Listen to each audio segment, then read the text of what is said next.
Hello and welcome to the latest episode of the Middle Aged Outlaws podcast where two middle-aged, cynical and jaded Scottish wrestling fans try to find any modicum of joy through the greatest form of entertainment there is, Adam, professional wrestling. Yeah. Today, nice little intro, Yeah. Today we continue through our viewing of Season 2 of part wrestling, part B movie TV show Lucha Underground as we discuss episodes 13 to 16. Adam, how you doing? Yeah, good, thank you. How are you? Wonderful, thanks. Have you got any views on Clash in Paris before we get on with the good stuff? I mean, the only thing, because I didn't watch it, I just, had too much going on. It's, busy times.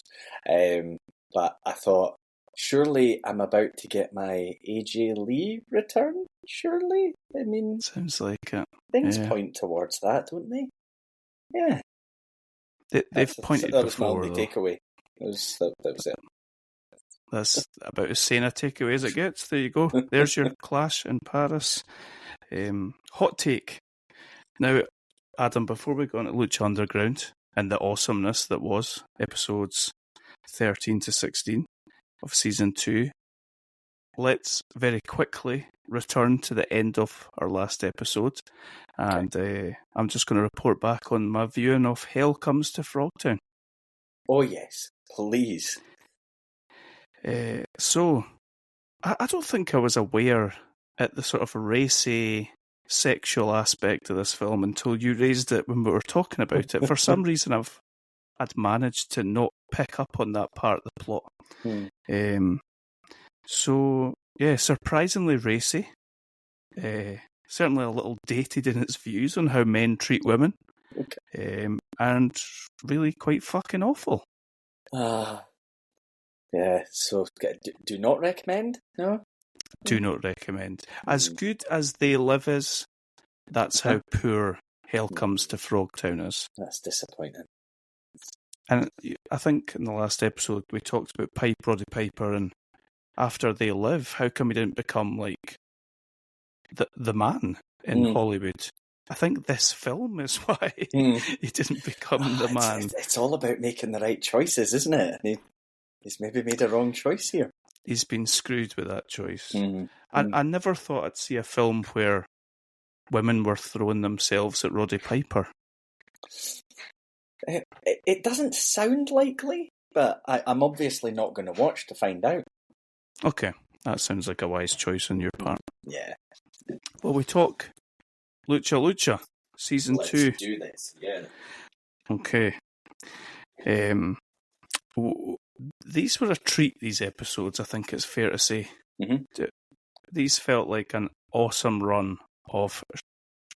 These must be the best episodes this season has to offer. They were just absolutely brilliant. Well, we just go into episode 13. Let's do this, yeah. Okay, episode 13 was titled Monster Meets Monster. And we kick off the show with the proprietor of Lucha Underground, Dario Cueto, in his office. He has 3 wrestlers sat in front of him: Phoenix, Aerostar, and Drago.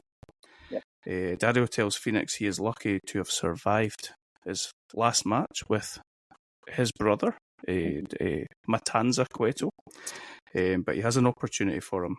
He was going to give Phoenix the opportunity to compete in the Trios tournament with Aerostar and Drago, but they were all partners last year, and it didn't go very well because the two of them, Drago and Aerostar, couldn't get along. Yeah. Instead, he will be he's told that he'll be teaming up with Jack Evans, everyone's favourite Heart Dungeon graduate, and PJ Black, the Dire Wolf. I'm always going to say Dire Wolf. The Dare Wolf, PJ Black. Yikes. PJ Black. It just, I feel like he's been screwed a bit here, Phoenix. Absolutely. I'm not saying that, he was part of an all-star team the last time, but this feels like a bit of a relegation here. Yeah, it definitely does. Dario also says that Drago and Aerostar will be facing off against each other for one of the 7 Aztec medallions, and that'll be a theme across these episodes that we've pressed like fast forward on the medallions and decided we're going to have a Gift of the Gods match soon. Yeah. As we return to the ring and the temple, we're told by Striker and Vampiro that the big boys are facing off tonight. It's going to be Matanza Cueto versus Mil Muertes. Oh, yes. So, our first match is Aerostar and Drago for one of the ancient medallions, which will allow them path into the Gift of the Gods, I assume ladder match? Will it be a ladder match? I was trying to remember how they did it the last time. I think it was some kind of multi-person match. A ladder match makes sense.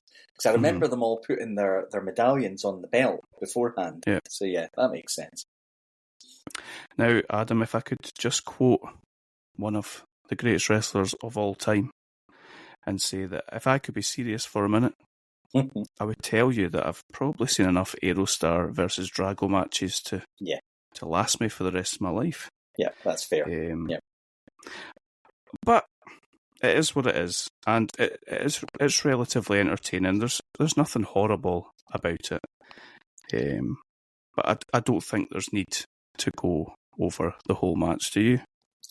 No, I mean we had a best of 5 series with these guys. Yeah, I understand it if you're going sort of continuation of storyline point of view, but you know, I'm kind of hoping this was just a one-off here, and we'll move on to other scenarios for the two of them. Yeah, me too. I did note in my notes, however, that never in a million years back when we were watching, you know, randomly picking the old WWE pay-per-view, TNA, never in a million years did I think that we'd be sitting reviewing a match between a man dressed as a Power Ranger from the Milky Way versus a man dressed as a dragon with a long black tongue. But we didn't know how good it would get. Life finds a way, as they said in Jurassic Park.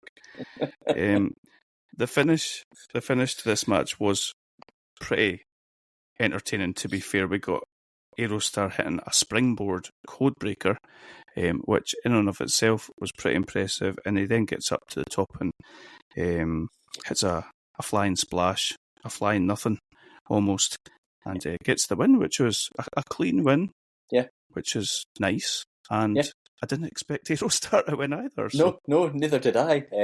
I think Drago had quite a lot of storyline in season 1, and I think it was maybe even referenced at the start of this that he'd maybe dropped off a bit and needed a bit of a career boost. And I thought this is them setting up for him. He's going to get the win here, and then he's going to go. But nah, I just lost. Yeah, he did become very main towards the end of the season, didn't he? Yeah. Okay, we're going to full, and I don't know if I need to preface every segment of this show with we're going into full B-movie mode, but with this, just think like the corniest delivery of dialogue as you can. We've got Johnny Mundo in a gym with one of those things that people who do martial arts use for sparring that are like almost like a coat rack, a coat, something you'd hang your coats on. Yeah, I don't know how I've no idea to what describe it. No. Yeah. But anyway, he's using one of these for sparring. And he's like doing it like comedy a million miles an hour. Yeah. Taya enters the room and tells him that he looks even better than yesterday, if that's possible. And he says, "Of course it's possible. I'm not just a man, I'm the man." Oh. Taya gives him some news from the temple. She'd said that she had demanded one of the Aztec medallions for Johnny, but in response, Dario's booked him in a match for one next week, and Johnny's looking very confident about that.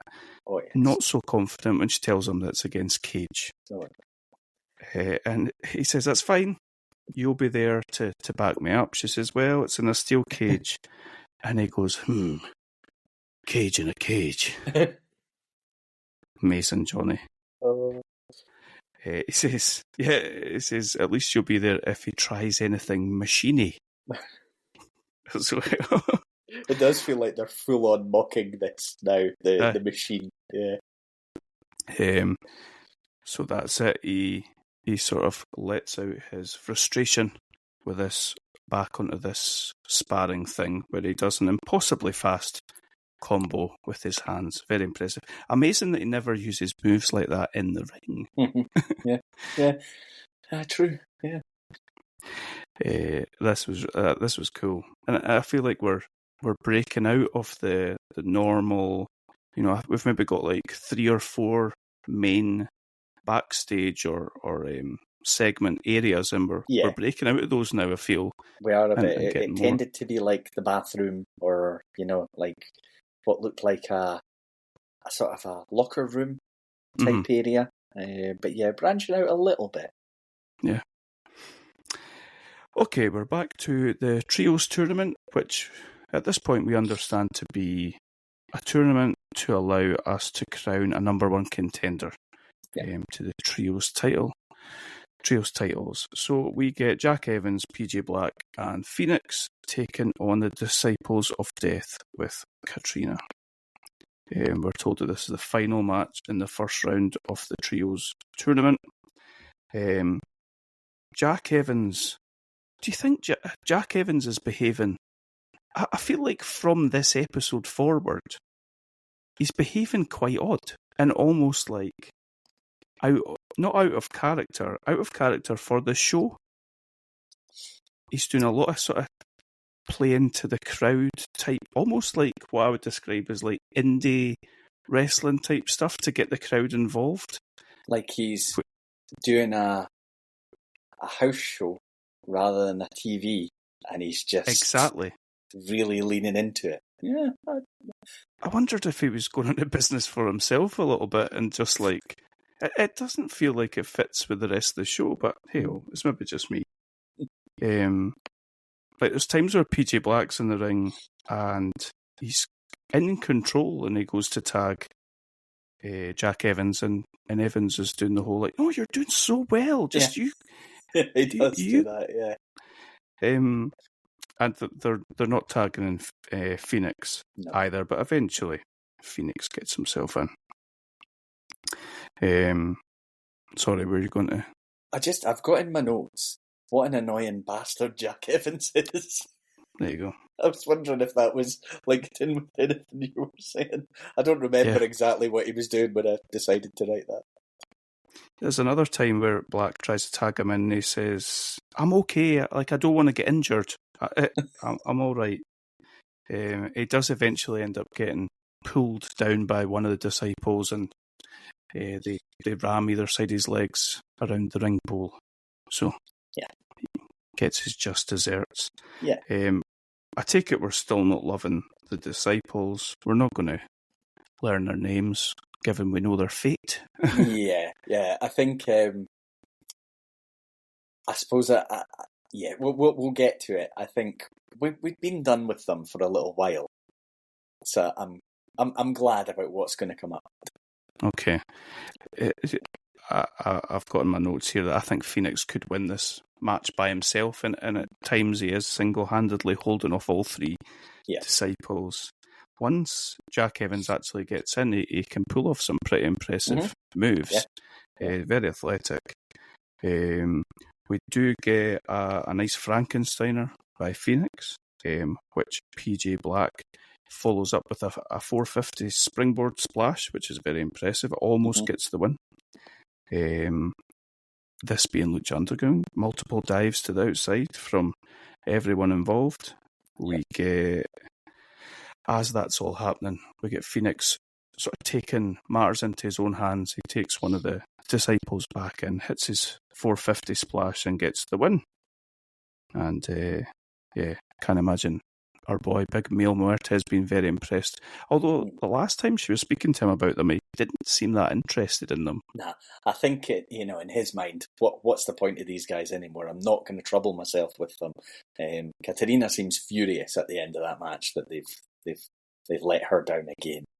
She's screaming again. It's a bit like she's got her own little dog, and he's just like, "Aye, go and walk the dog if you want." Like, I'm not really that bothered. Yeah, I'm not invested in this. You look after them, you sort them out. So at this point, Matt Stryker says, Katrina will be hoping Mil has better luck. Katrina will be hoping that Mil has better luck tonight, but it sounds like he says Neil. Mm-hmm. And that wouldn't I fit was at really all. chuckling away at the idea that his name is Mil Muertes, and he just decided to change it to Mil when he puts the mask on. Wow. It isn't quite as intimidating sounding, is it? All right, Neil. I'm wearing the mask, actually. I'm Mil just now. Sorry. I'll leave you to it. Okay, we're in Dario's office with the love triangle. Evilise, as always, is the mouthpiece. She said it doesn't matter who wins the tournament. They continue to be the champions, and they'll beat whoever comes out on top. But Dario, as always, says, no, you're in the tournament too, and the winners of the tournament will be the new champions.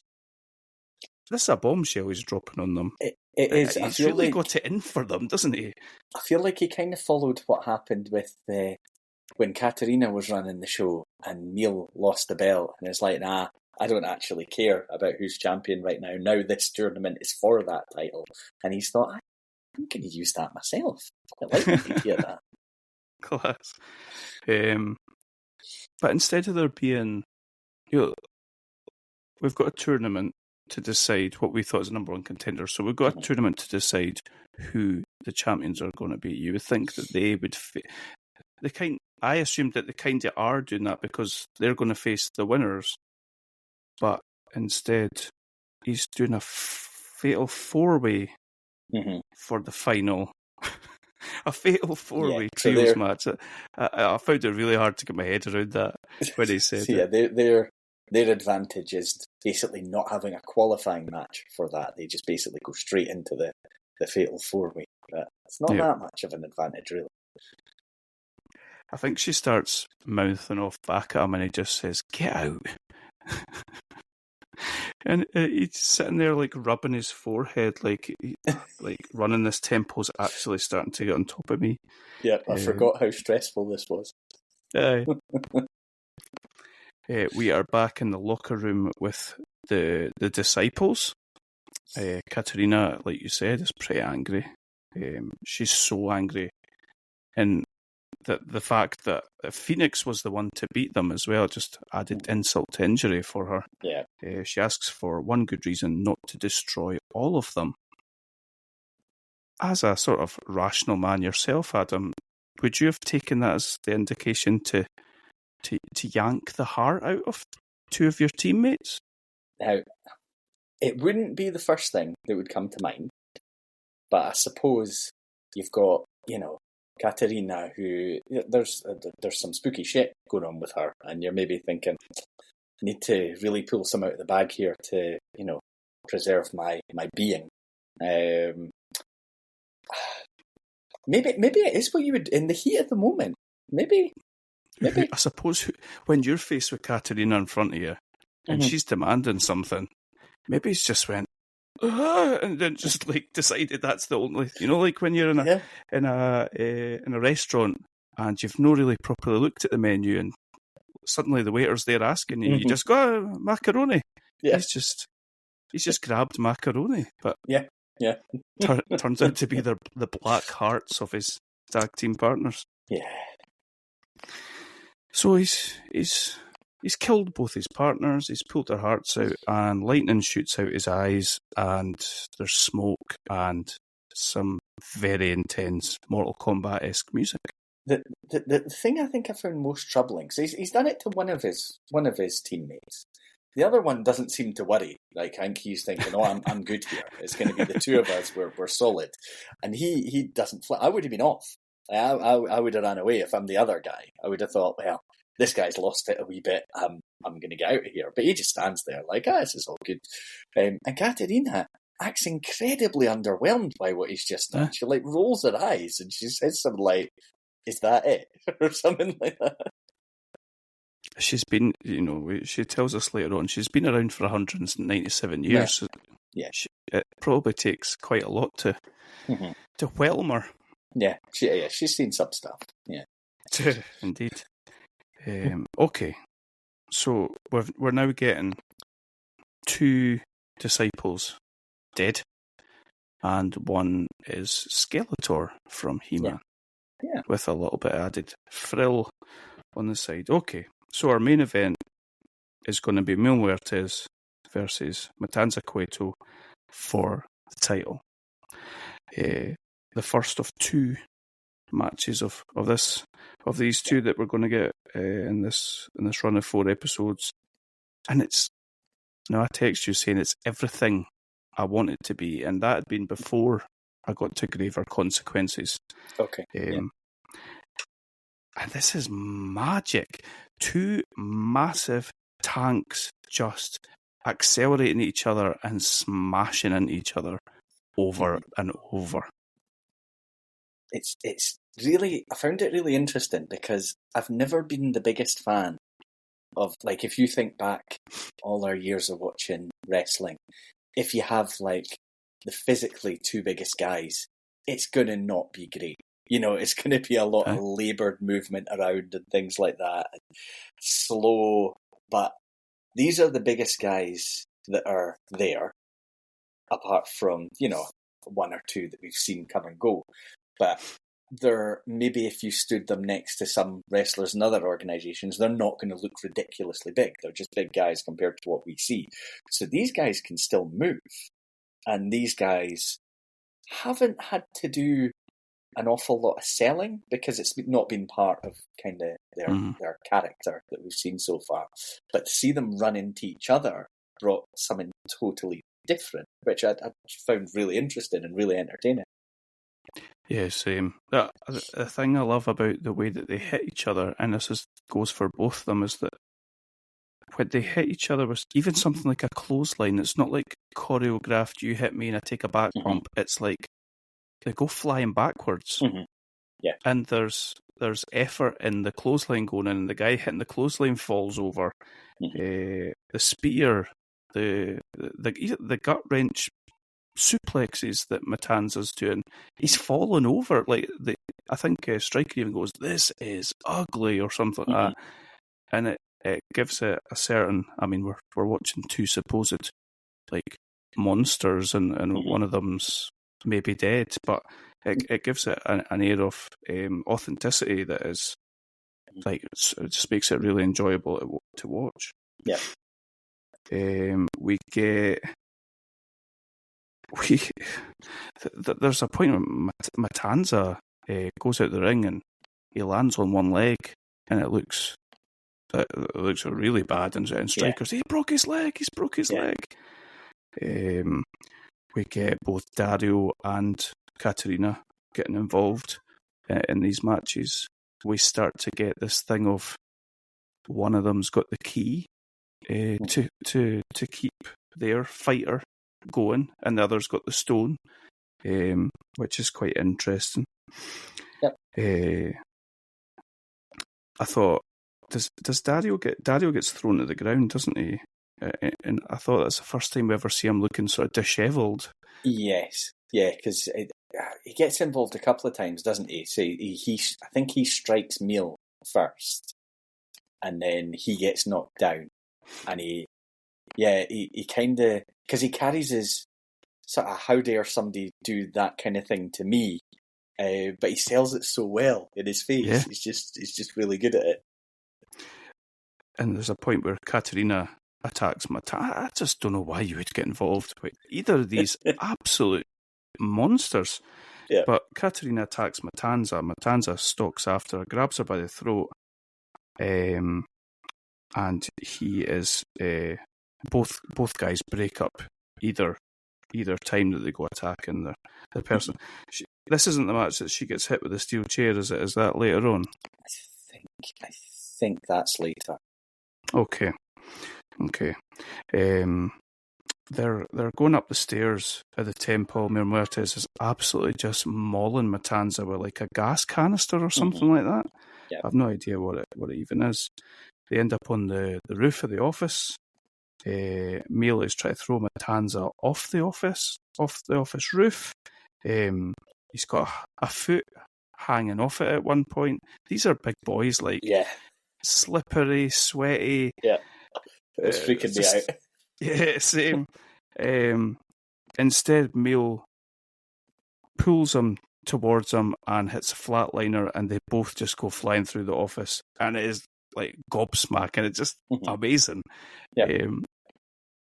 I think the office roof could become a little passé eventually, but not at this point in time. I'm definitely still work there. Yeah. Yeah, definitely. The way that they clatter through it is, I don't know. I don't care what's inside there as far as mats and whatever. It just looks amazing. It looks so good. Like the whole ceiling comes apart. And then we're told from Striker that the referee has apparently ended the match there. And we're left with Dario and Katarina staring each other down. Yeah. Great match.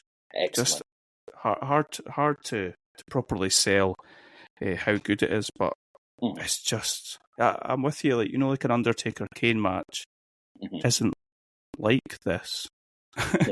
Kevin Nash be the Giant in WCW, not like this. This is something completely different. Yeah. Okay, for our post-credit sting, we are in the police station and we see the female detective that we have seen before. She's addressed. She's like the manager of the guys that are undercover. She's got a board on her wall with different photos of people that we've seen in the temple. So we've got Bale up there with deceased next to his name.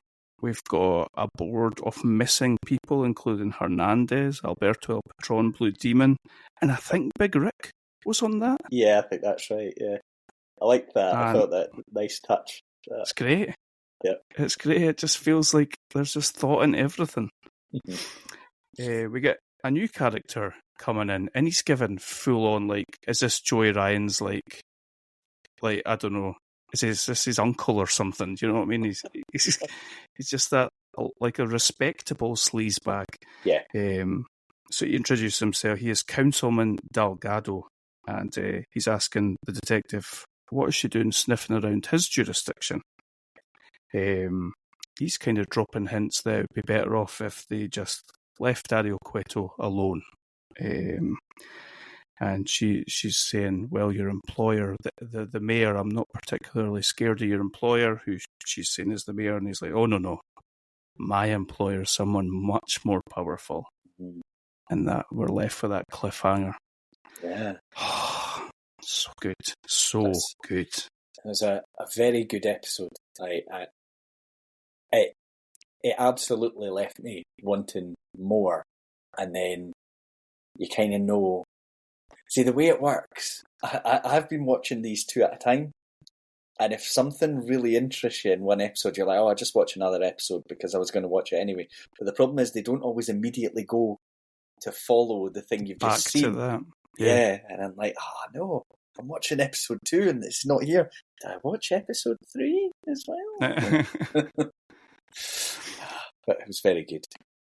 It was. And like I said, like, it's crazy to me how good. I've never checked. I wonder if that Mil Muertes Matanza Cueto match is given like a Wrestling Observer rating or anything like that. Like, these matches are insane, some of these matches they put on. Yeah. That was, for me, that was on par with some of the best we've seen. I think the Grave Consequences with Phoenix and Mil Muertes. It's just different. Yeah. I don't know how else to put it. It's just different, and it's so entertaining. Yeah, it was great. I'll go through episode 14. Okay. So, episode 14 is Cage in a Cage. We get an update from Matt Striker on Matanza and Mil saying they will both return to action soon. We hear we will get a conclusion of the Trios tournament, which means we are going to get the Trios title match. Our first matchup of the night is an Aztec medallion match. and this is the Cage versus Johnny Mundo in a cage.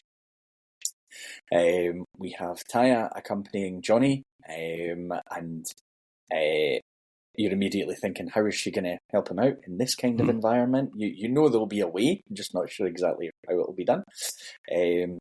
Cage just starts immediately kicking Johnny's ass.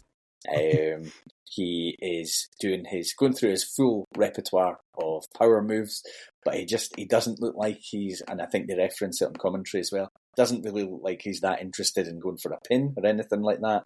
He has Johnny in a cage, and he wants to take full advantage of that and just beat the fuck out. We have a series of moves as Johnny comes back into things. A Spanish fly off the top by Johnny for a 2.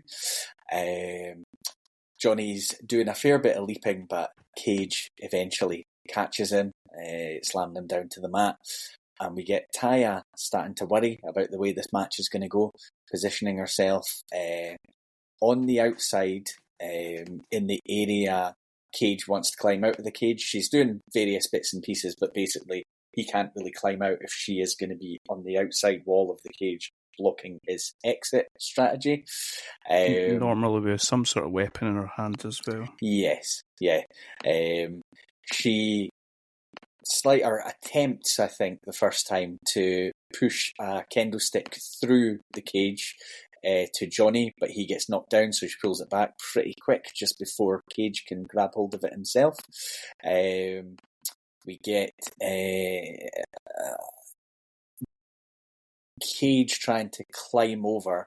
Taya climbs on the other side, starts hitting him with the kendo stick, and then throws it into the ring. Johnny now has the kendo stick, and he unleashes some strikes, but he cannot pin Cage. Cage basically, he goes through processes, we've seen this a few times, where eventually he'll just start no selling and just be fully pissed off with what Johnny is doing to him. And he gets hold of the kendo stick. Johnny's doing his best parkour routine to try and avoid the kendo stick shots. And then a little segment where Cage throws the stick to Johnny so he catches it, but it's a setup, and Cage just spears him out of his boots as soon as he catches the cane. Johnny still has the kendo stick in his hands, but it bounces up and goes right into the hands of Cage, which I thought was quite nicely choreographed. It worked out quite well. Cage with plenty of strikes, but Johnny kicking out at 2. Get the big clothesline by Cage as Taya starts climbing the outside of the cage again. She throws a chair to Johnny this time. Nasty shot to the head of Cage, but they cannot keep him down. Yeah. He's a machine. He is. Johnny's climbing the cage, but he has his Jeff Hardy moment. Instead of going out and going for the win, he just leaps off the top with kind of a spiral move. Cage moves out the way. Johnny lands hard. That's exactly what that reminded me as well. Jeff Hardy. Jeff Hardy moment, yep. Yeah, just couldn't take the win, had to have the moment. Taya climbing and now gets into the cage, and we've got a 2-on-1 situation.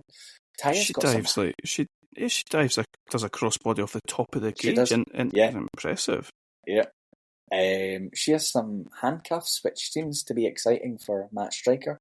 And I think Vampiro says something like, "This is where they're now going to screw him," or something like that. That's dear. Yeah. Cage basically turns the situation round, and it's Taya that ends up handcuffed to the ropes. Cage knocks both opponents down and hits a Weapon X onto the chair for Cage to get the pin win on Johnny and win the medallion. Beautiful. It doesn't seem to matter what Johnny throws at him. Cage, he just keeps coming. He's become a bit more machiney, I think. Yes. Yeah.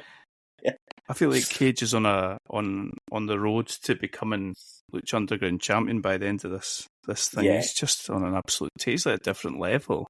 Yeah, they're making him look unbeatable. And to be fair, with the two guys that are jostling over the Lucha Underground championship, I think you need someone who looks unbeatable to emerge, because otherwise, what's going to be realistic going up against whoever triumphs between Mil Muertes and Matanza? True. We go to it's the Trios Tournament final for the titles. So this is elimination match, but if one person from the team gets eliminated, the team are gone. Yeah. We get told, I think it's Dario announcing this, he's got some breaking news that there's been an unfortunate accident for Angelico, who has been rushed to hospital. But the match will go on. So Ivelisse and Son of Havoc, the defending champions, are just going to have to go as a two-person team.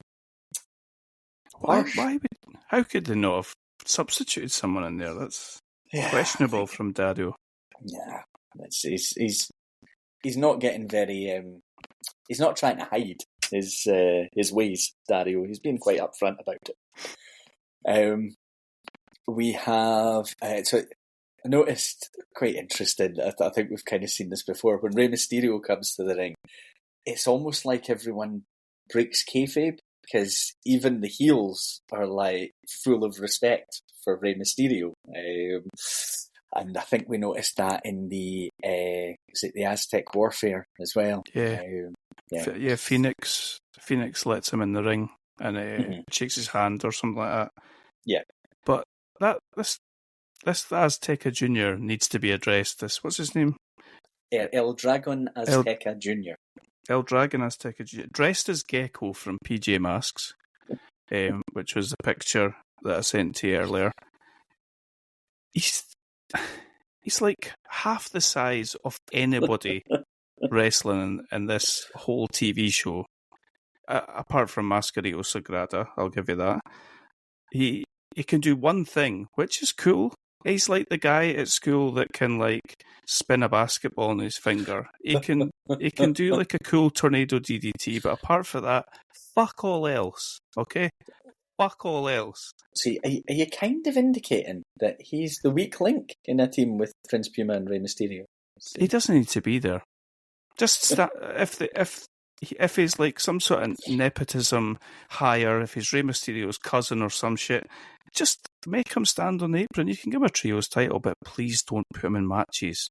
He is shit. I will be referring to him going forward as Gecko. Okay, that's fine. Like Prince Puma wears a puma head, and I think it looks fine. This guy comes out wearing a fancy dress costume. I'm surprised he's not got like a big tail at the back, like bouncing back and forward, like Barney. I hate him. I hate when he gets in the ring. I hate him. I think this is maybe the angriest rant you've ever had about one of the performers in Lucha Underground. I remember you got a bit miffed about Sexy Star winning using roll-ups for a while, but it wasn't as angry as this. There's something about him I hate. I hate that Rey Mysterio is... Well, is this why Rey Mysterio's here? A little friendly, I'll give you a wee season and you can put my little cousin in the tournament or something. I don't know. Nonsense. Genuinely furious. Fucking Gecko. Sorry, go on. That's okay. We in the early interactions in the match, we have Ivelisse going toe-to-toe with Rey Mysterio. I have early in my notes that this is a tough match to follow. There's supposed to be someone from each team in the ring at all times, but you get double teaming with multiple members from one team in the ring. It gets a wee bit tricky to follow at times. As the crew are getting to work with some nice combinations, Vampiro asks, "Whatever happened to that Bale guy?" I like that as well. Striker had a really good answer for it. It's like people come and go in the temple all the time, and people just get on the road.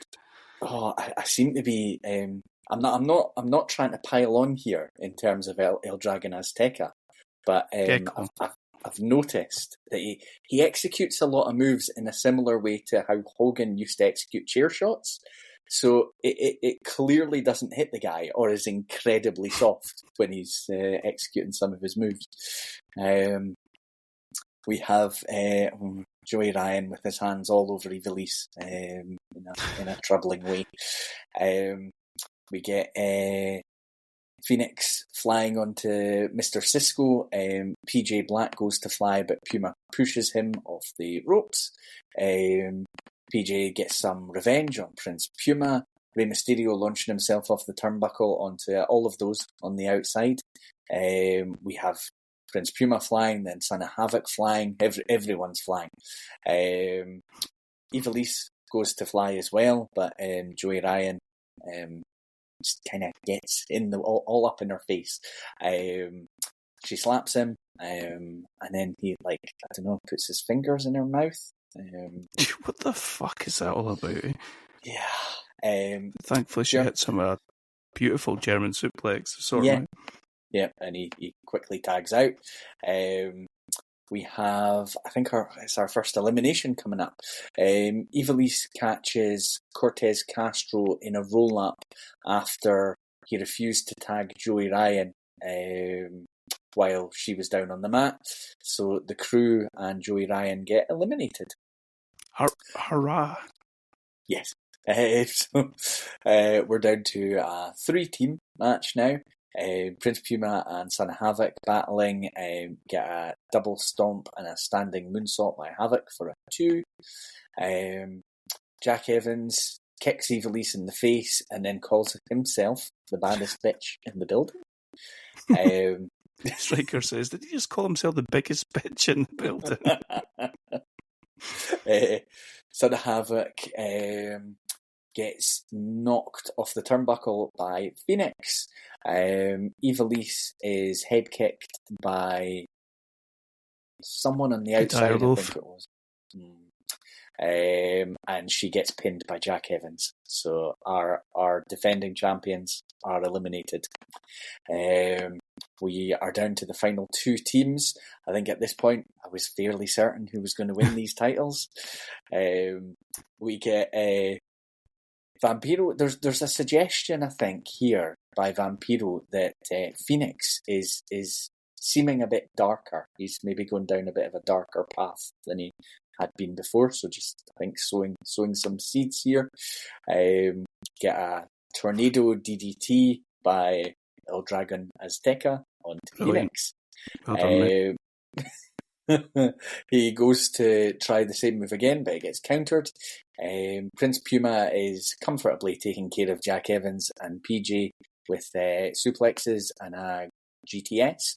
We get a 630 splash by Puma on PJ.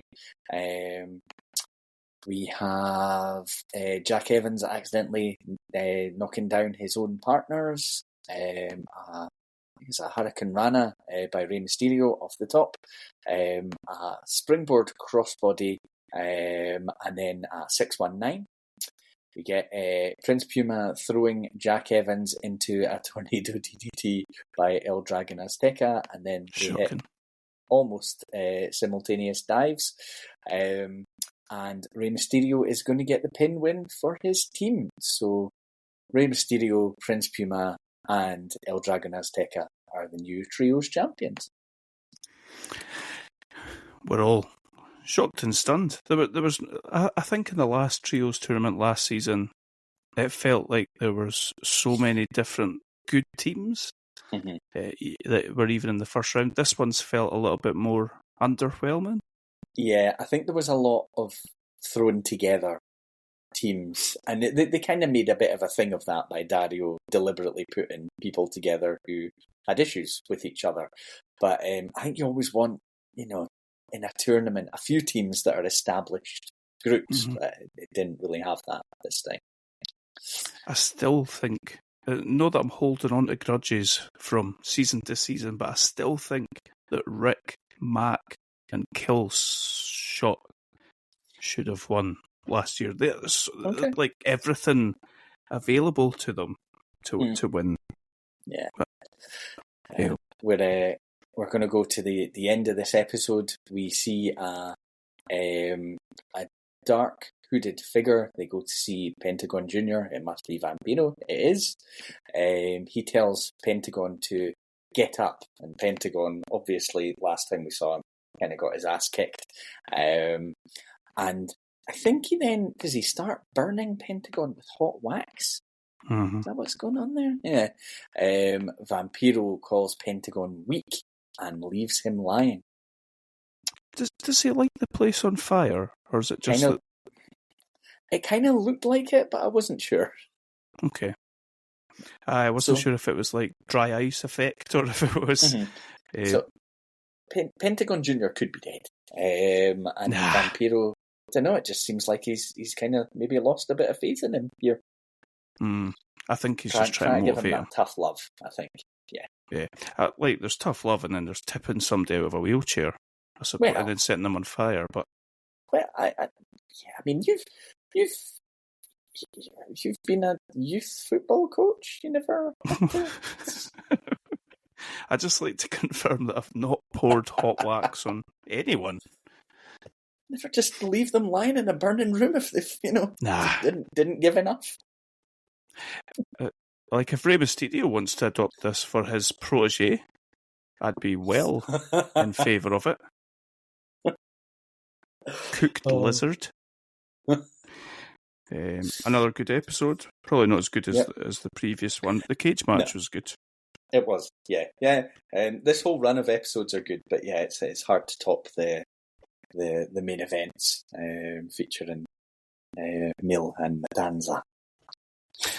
I don't think it's until you see the recaps when we start the next episode that you realise how many storylines are on the go and how sort of characters you've not seen in previous episodes as well. There's a lot going on. So I'll take us into episode 15, which is called No Mas, which means, Adam? Is it no fear? Is it? No, that's Zero Miedo. Oh, no mas is I quit. No more. I quit, yeah. Yeah, okay. Yeah. So we kick off in Dario's office. He's clearly hiding something in the tiles of his ceiling, but we don't get to see what he's up to. When Katerina walks into his office, she does not appear out of nowhere. She walks in. They go back and forth talking about the previous match between Mil Muertes and Matanza, and she says, if he denies Mil Muertes a rematch, there will be repercussions, which he proper scoffs at. He properly laughs right in her face. Yeah. Really funny. He says it's okay, Mil will get his title rematch next week, and it'll be a grave consequences match. Mil's own match. Yeah. He says, why don't we up the stakes? There should be 4 coffins instead of 2, and let's make it a graver consequences match. Katerina seems well up for that. And that is exciting news for us. We're going to get a grave consequences match between Matanza and Mil Muertes, and it sounds like possible death for either Katerina or Dario Cueto as well. Mm-hmm. Oh, yeah. We are told by Striker and Vampiro that every match tonight will be for an Aztec medallion. So our first match for one of the medallions is your boy, Marty, the Moth Martinez, standing incredibly close to Melissa. She actually has to push him away. I'm not sure I want him referred to as my boy. Let's just see how things all pan out. Right. Yeah. Things have become dark in Martytown. There is. It's a little bit uncomfortable, you know. Do you think? Aye, yeah, it is indeed. Certainly is. So he's taken on the Mac, and these two have become very well acquainted with each other over the course of this storyline with Marty and the Mariposa and Sexy Star. And Mac's been a sort of big brother figure for Sexy Star. And he's definitely he's out for blood as Mac. The Mac, he gets to the ring and goes straight for Marty, throws him to the floor and hits a dive over the top rope to the outside to kick things off. He starts throwing him about with suplexes, and Marty is chuckling away at himself as he's getting thrown about, which is brilliant character work, like absolutely brilliant. Again, like two big guys, not as big as the two guys we talked about, but two big guys, and they're pulling off like crazy moves. Like Marty does a brilliant drop kick. After he's hit it, he pulls his t-shirt off and throws it right at Melissa, who is not impressed by that. We get a very nice exploder suplex by Marty, launches the Mac right into the turnbuckles. I don't know what Mac has done, but I'm full of praise for him right here. Mac is unreal. He's so agile. Like he sounds like his mother. Yeah.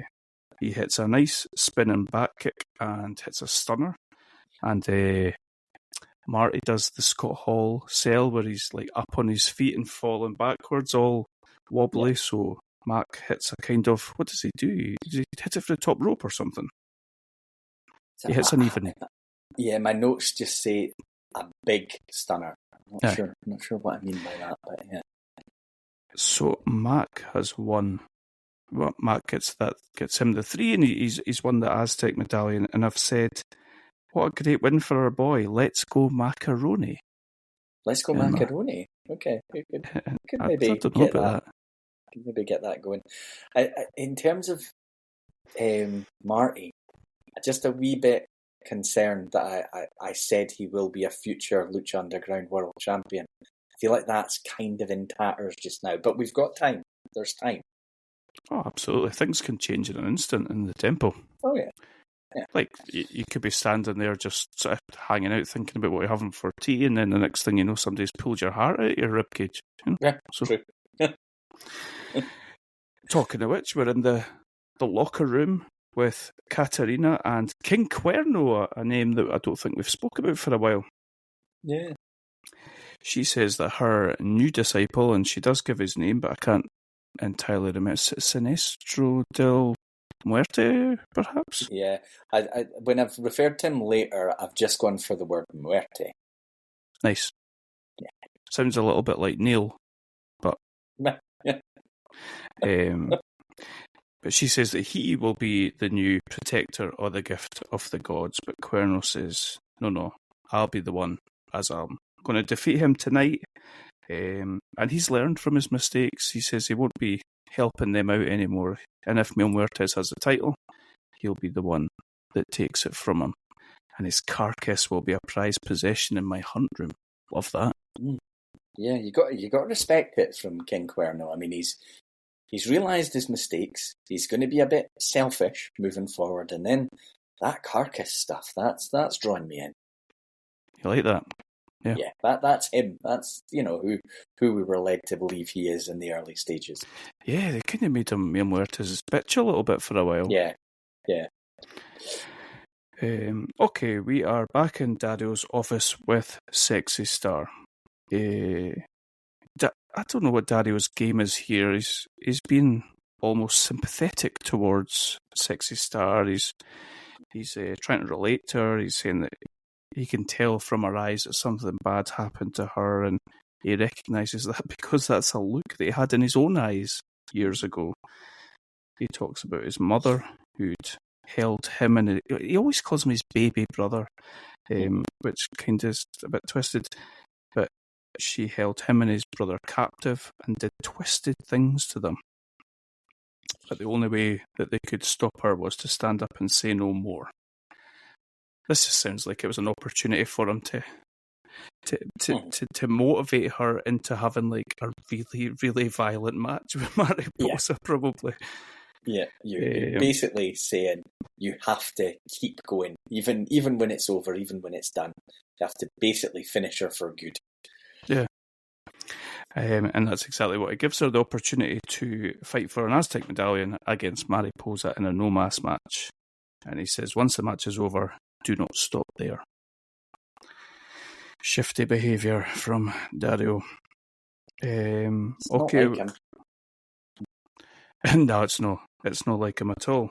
So I've got very little notes for this next match, which is Sinestro de la Muerte with Catarina versus King Cuerno. Now, I don't know if I'm just disgusted that this glorified Power Ranger Skeletor characters now become main, but yeah, I don't think it was very long as a match. Right. All I've got is that Cuerno goes for his arrow from the depths of hell, and as he's going for it, Katrina hits him with the stones. Yeah. And Sinestro hits a springboard leg drop and gets the win. Is that pretty much what happened? Yeah. That's basically it, and the crowd are absolutely furious. Yeah, the proper booing.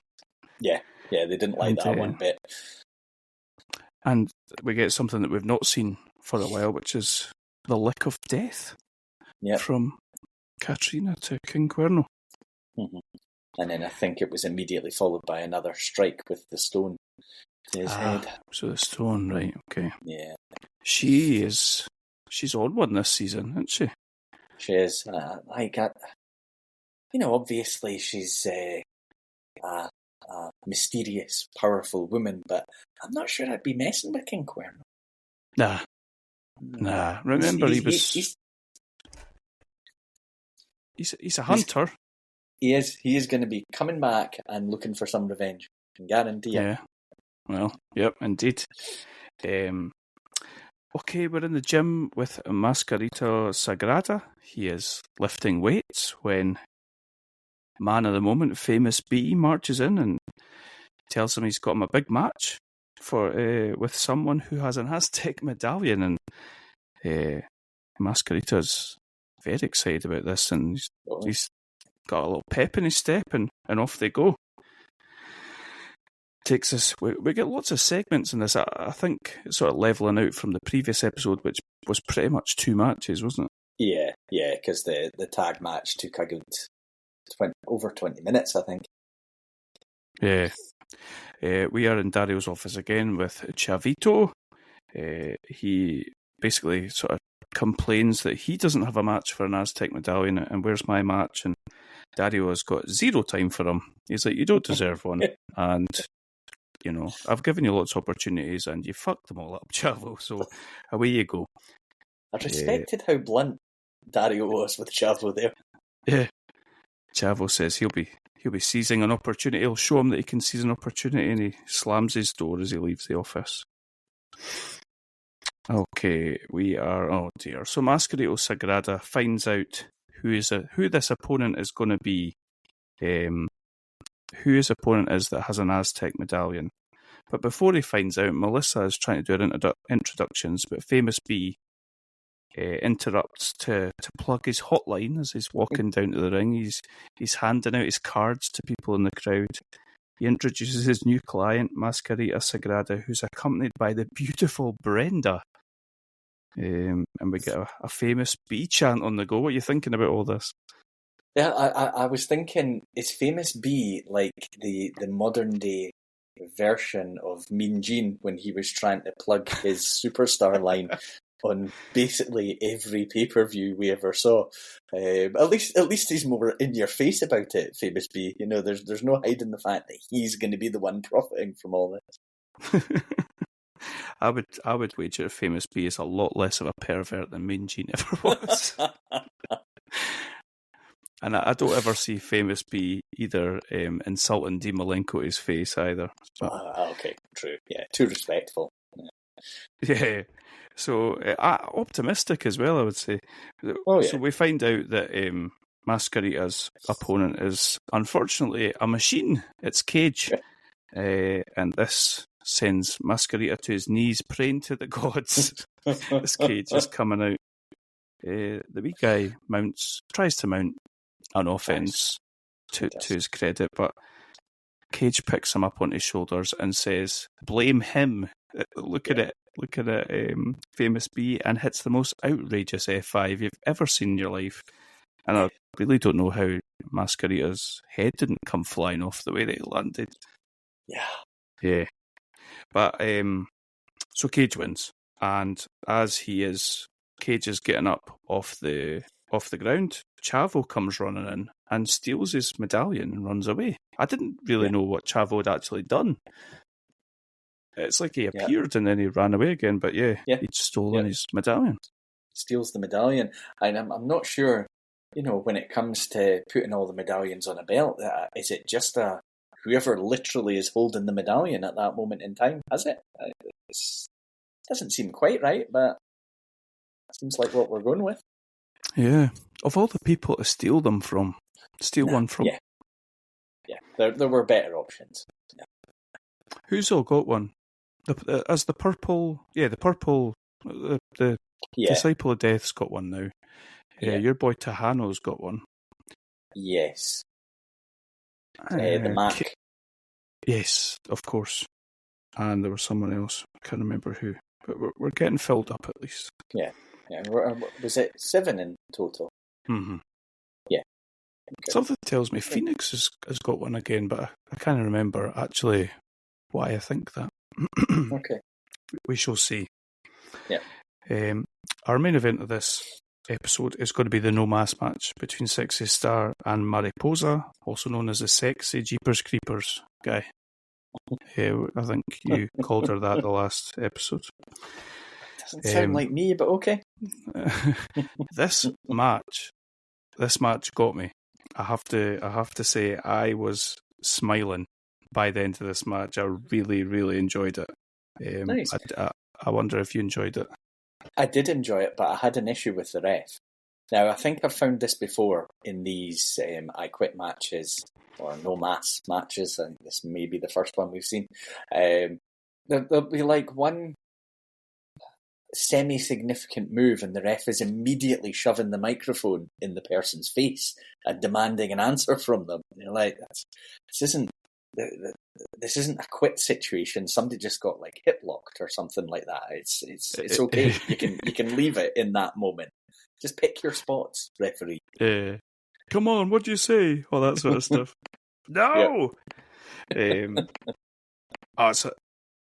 It's a really good match. I would say that it's a slow burner, a match. I'm not entirely sure how long they go for, but they give them a good, I would say at least a good 20, 25 minutes perhaps.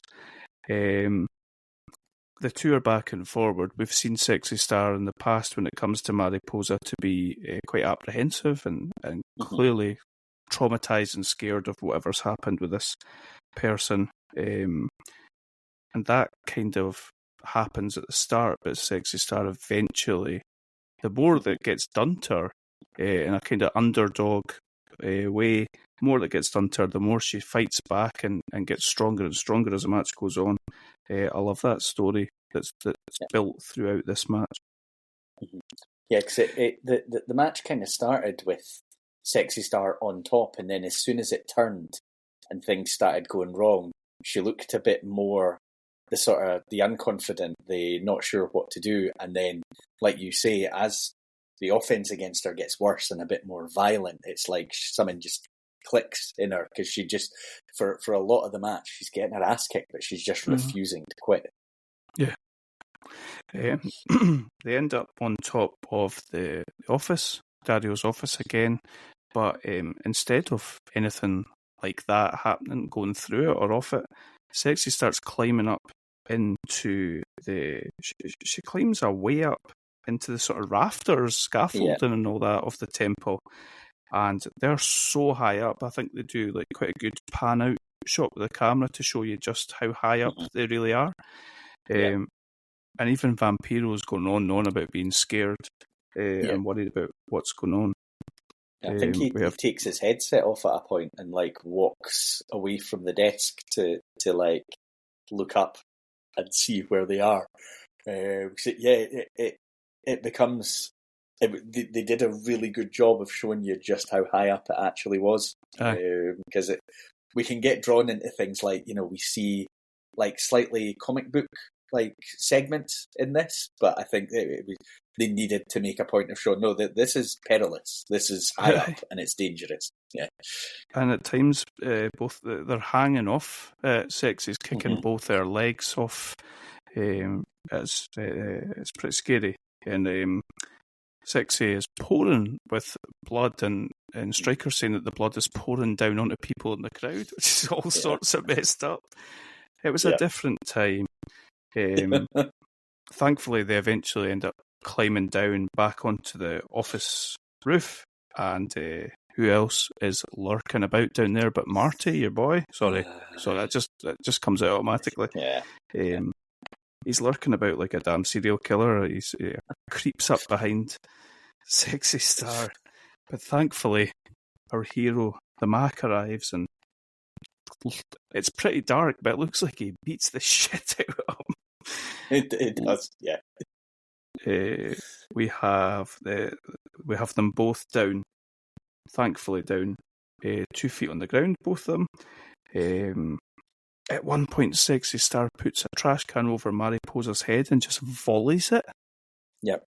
You kind of learn how to take that. No. We're really getting both of them fighting tooth and nail. It really doesn't look like either of them will quit. Not just Sexy Star. Mariposa puts on quite a complicated looking submission, a horrible looking submission. And at this point, the ref asks Sexy Star if she quits, and she screams, "Fuck you!" Absolutely brilliant. The fans are going bananas for that. We have Sexy with finally getting out and getting a chokehold. She's climbed onto Mariposa's back and she's got a chokehold. You see Vampiro like sort of dancing around the ring, like getting all the crowd going and all that. But Marty appears back and he breaks up the chokehold. In comes the Mac. I don't know how he's managed to give him the slip, but he's obviously given him the slip somewhere in the tempo. The Mac returns, hits a stunner on Marty. Sexy Star manages to lock on an armbar on Mariposa, and she eventually screams, "No mas." Honestly, this is such a good match. The crowd are so engaged in it, and I think that's part of it. I think the stuff where screaming "fuck you" at the ref was absolutely brilliant. It just added so much to the match. And Sexy does what Dario suggests and doesn't let go. And the ref tries to get involved. She throws him off and slaps it on again. And she is victorious. She has very much so earned an Aztec medallion. And you know what? I hope she goes and wins the Gift of the Gods title after that. I think she deserves it. It was really good. It was quite like emotional the way it draws you in, and you know those "fuck you" calls on the microphone, the kind of thing that would kind of lose meaning if it was done regularly, but it's not. And this was the right kind of moment to have it done. It was good, and you feel like you've been on her story, on her journey with her, and she's finally got that confidence back. It was good. I feel quite bad that I was calling her a roll-up merchant last season. Like I suppose she's had genuine character development this season. I think she's come a long way. So it's good. It turned out to be a positive for her that she was kidnapped by Marty and Mary, but no. We're gonna go. There was no post-credits bit, was there? No. It was not. The fans were chanting "You deserve it" at the end as well. Amazing. She got her medallion. So our final episode of this run, episode 16, Graver Consequences. We get a recap of our big stories, and tonight is going to be the second match between Mil Muertes and Matanza. We will also have a trios title match. We get Dario meeting that city councillor. What was his name again? Councilman Delgado. Councilman Delgado. They're meeting for drinks. He talks to Dario about him having got sloppy in a police investigation, and speculates that there might be someone on the inside working for the police at your temple. Dario doesn't seem concerned about that. He doesn't believe that. Dario, a bit naive. Dario he's just completely naive to that. He's shocked by that. He's just like, no, wouldn't happening under my watch, no. Nah. we keep hearing about the employer for Councilman Delgado being someone very, very powerful, and that the employer will be coming to the temple personally. He has been waiting a very long time to come for a visit. The guy, the councilman says, "Did you think your brother was going to have all the fun?" And I'm immediately thinking, who on earth could this be? Who are we talking about here? Because who's going to be more powerful than Matanza or Mil Muertes or anyone like that? Is it a different kind of powerful? What are we talking about here? We are going to get a Aztec medallion match between the team, the badly functioning team of Mr. Cisco, Cortez Castro, and Joey Ryan. And I immediately just had this, oh no, Joey Ryan's winning a medallion. It seemed too obvious. The crew are initially double teaming Joey, but it's one of those that can only go on so long because they both want to win the match. So the trust between the two isn't going to last. And then they just start beating the fuck out of each other, the two members of the crew. Completely forget about Joey, who, in fairness, they maybe think they've already eliminated from contention. He's just spending an awful lot of time recovering on the outside. And then, lo and behold, Joey Ryan's going to sneak into the ring and steal the Aztec medallion with a roll-up. Yeah, it was so on the cards, wasn't it? I've got my notes here. These two are going to put on a banger, and Ryan's just going to sneak in at the end, but it didn't even manage to get that far, unfortunately. Nah. Yeah, quite a short match, and sadly a predictable finish. We're going to go to Katarina speaking to Mil Muertes. Been waiting for this moment for hundreds of years. Katarina freed Mil from the grips of death and made him more powerful than ever.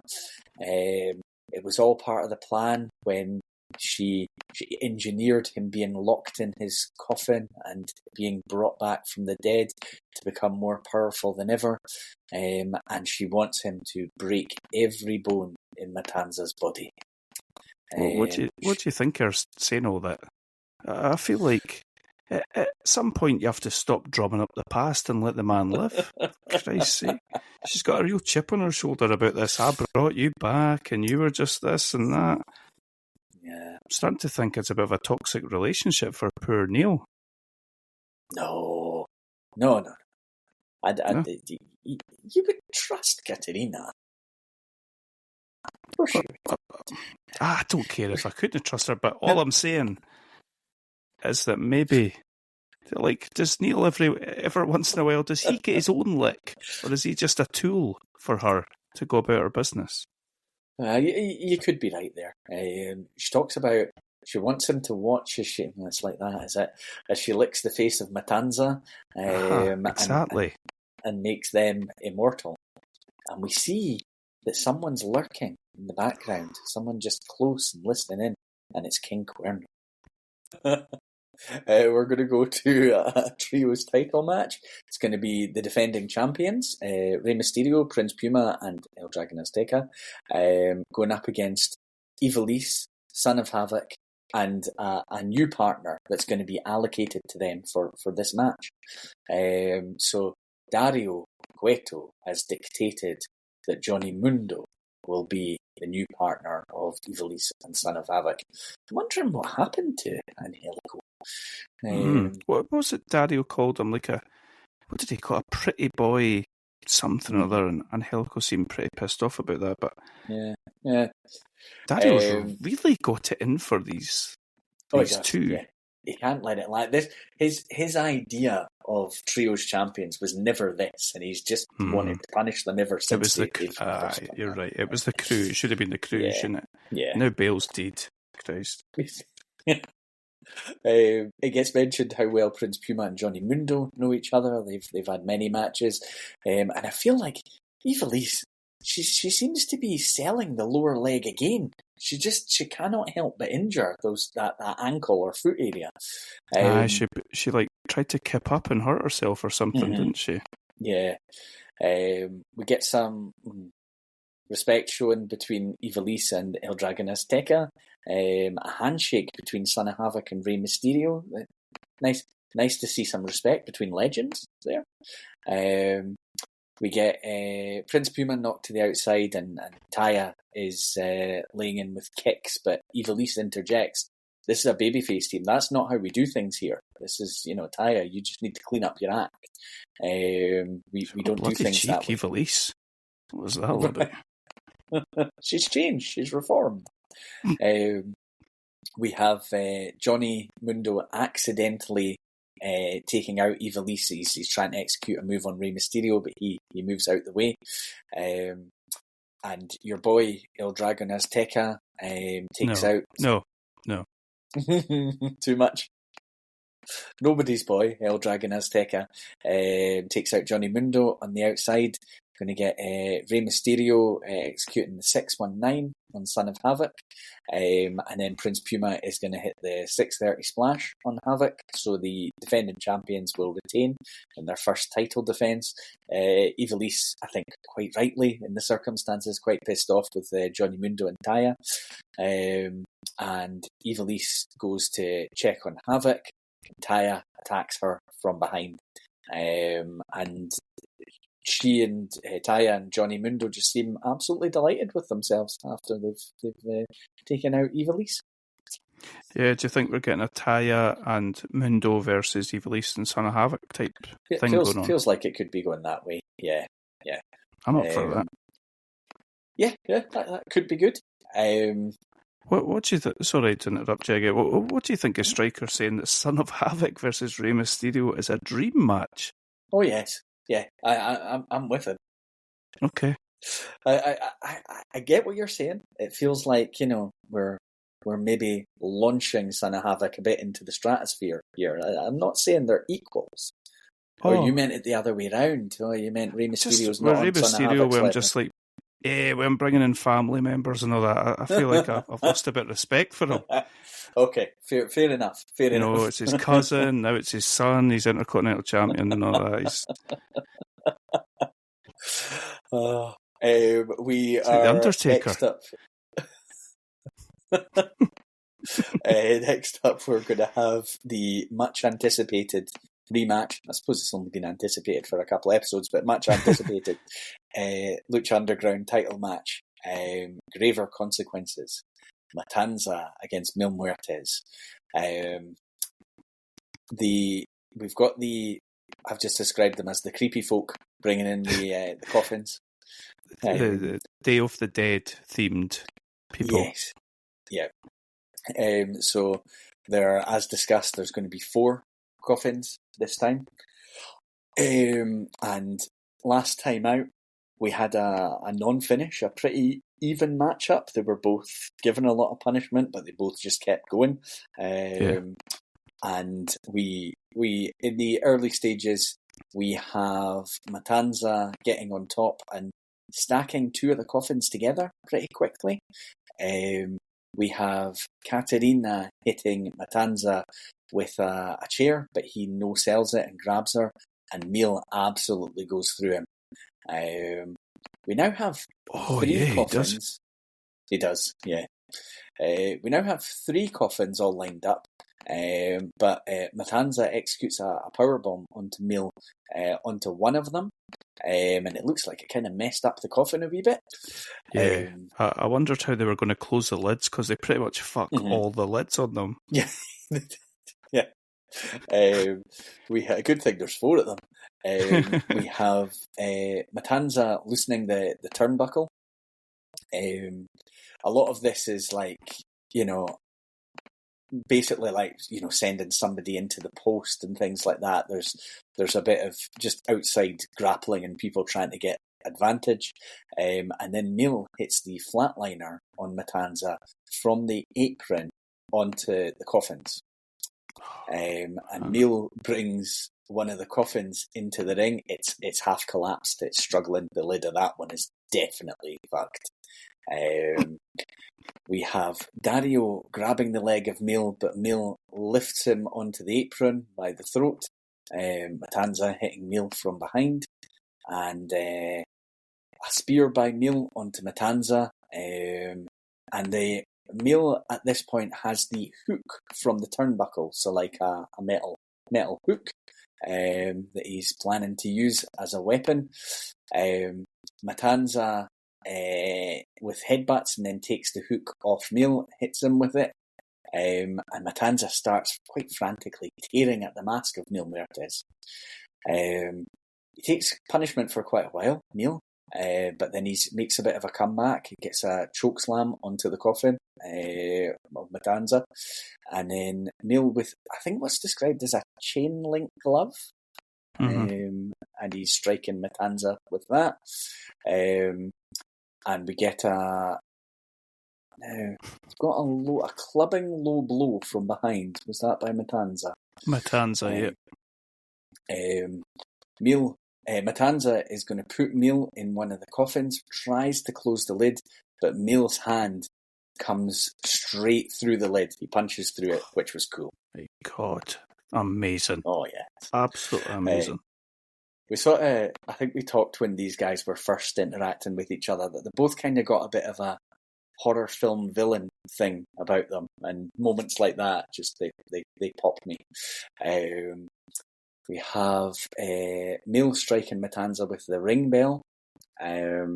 Dario trying to revive Matanza with his key, but Katerina slaps Dario to the floor. Then Matanza with a chair shot to the back of Katerina.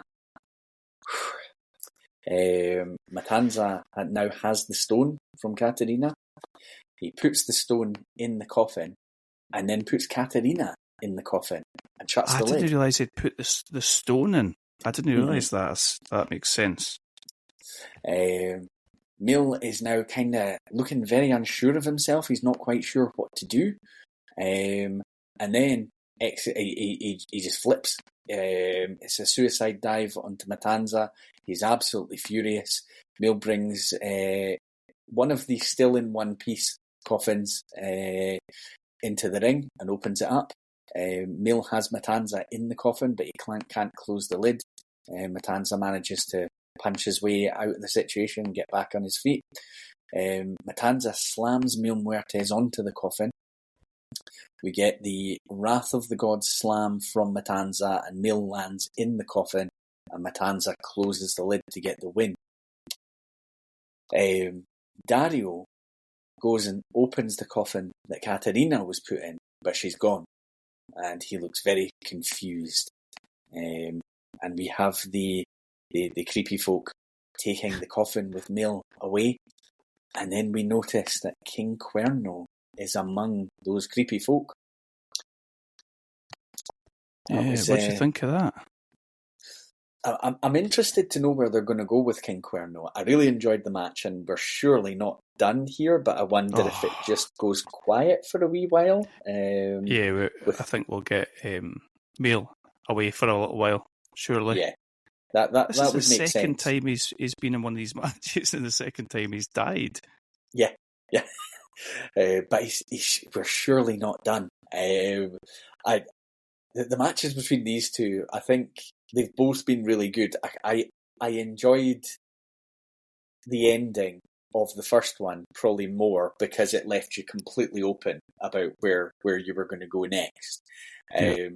They've given Matanza an advantage in terms of he's won the match here, but I think you've still got plenty of ways you can go with this because the understand would be they won because they managed to get Katerina, I think, in the coffin, and Mil was directionless effectively from when that happened. So yeah, I've really enjoyed both matches between the two. Yeah, same. And if you know, when you look at the two side by side, you would kind of think like maybe Matanza have good matches with Pentagon and Phoenix, but I don't think we would have seen this happening. I don't think, and it's definitely a pleasant surprise. These are proper pay-per-view level matches that are just happening on TV randomly with in the grand scheme of things, not many people actually seeing them, and it's such a shame. Yeah. They're so good. Yeah. Oh yeah, yeah.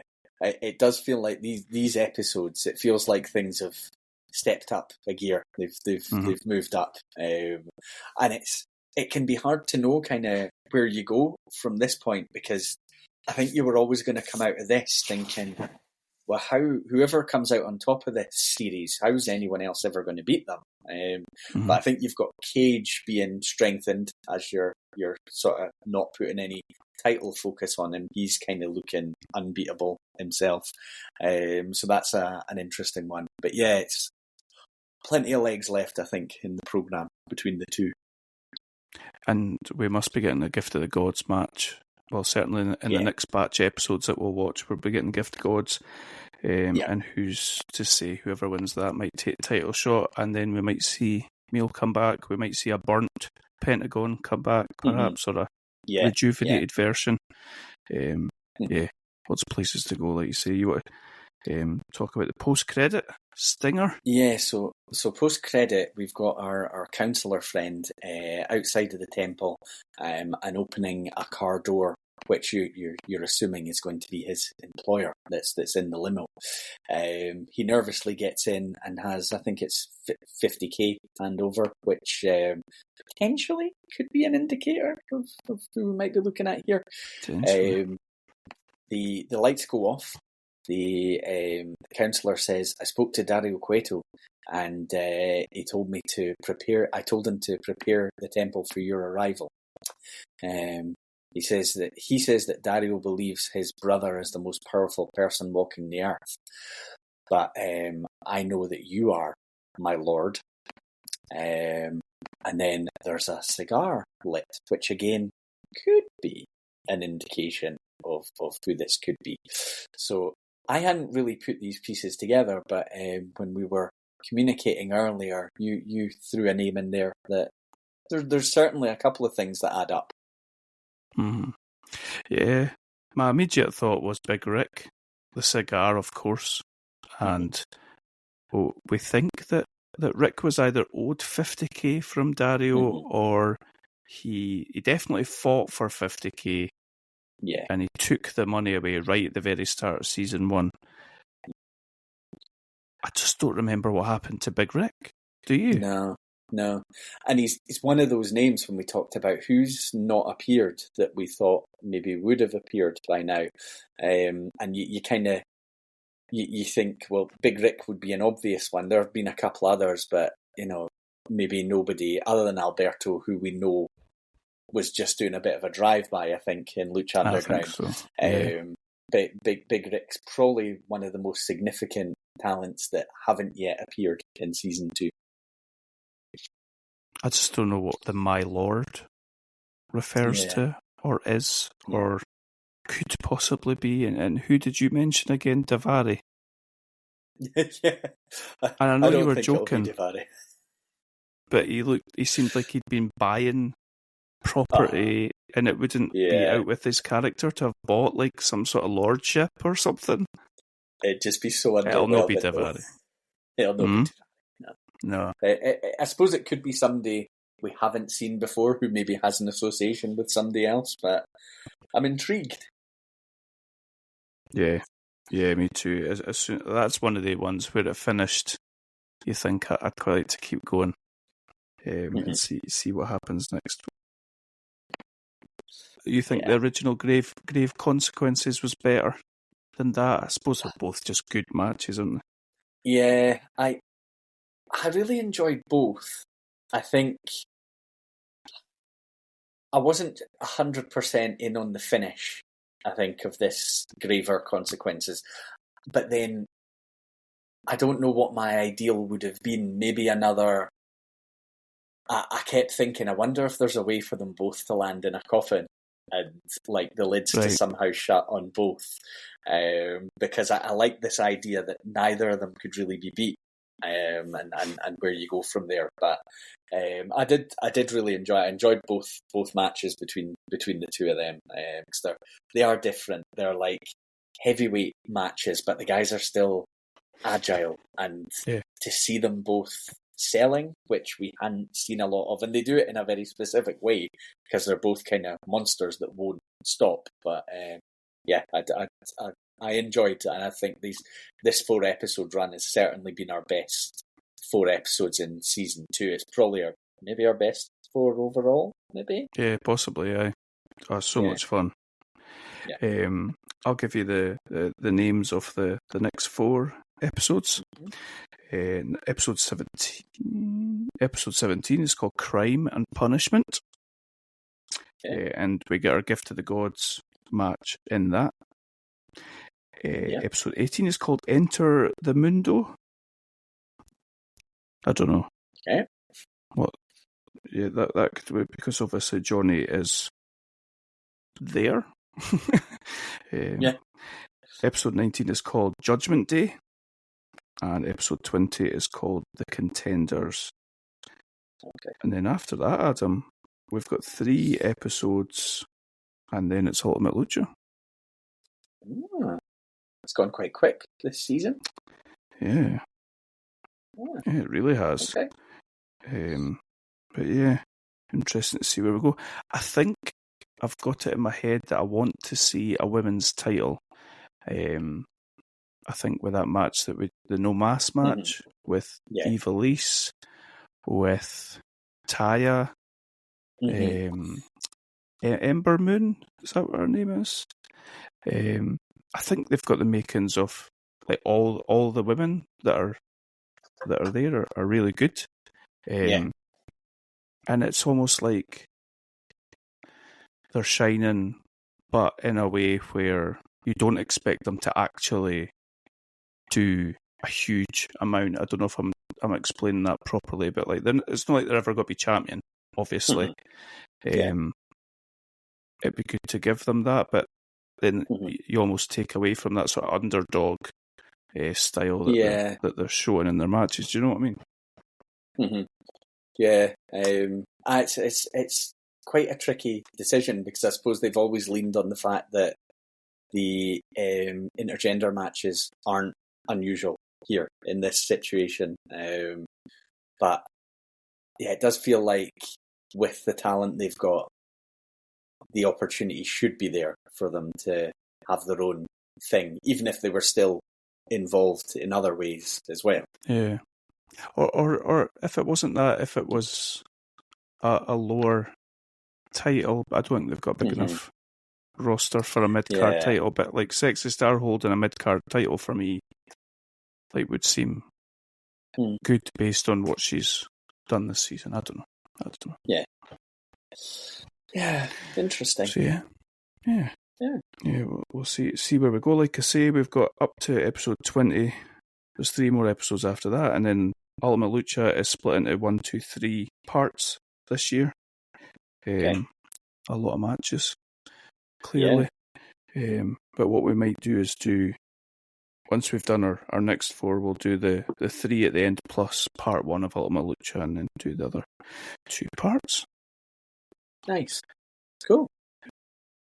I feel like you can see some of the storylines starting to come together towards Ultimate Lucha. I'd like, I suppose, who knows? Who knows what will happen, but I'd like to see Matanza and Mil Muertes go their separate ways, maybe up until, and then Ultimate Lucha main event be those 2 again.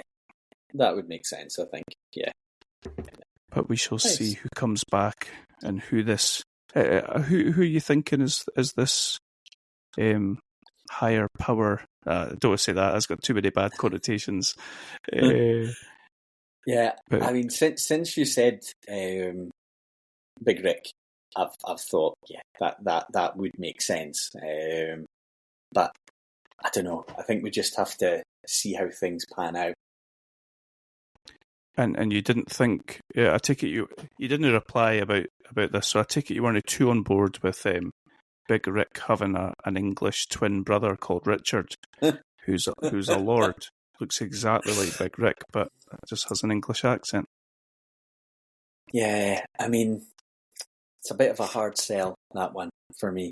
No, not for you. Okay, that's fine. We're just spitballing here. I mean, we're Vince Russo. I mean, they you know, I think to go full soap opera. I'm not quite sure about Oh, right, okay, that's where you draw the line.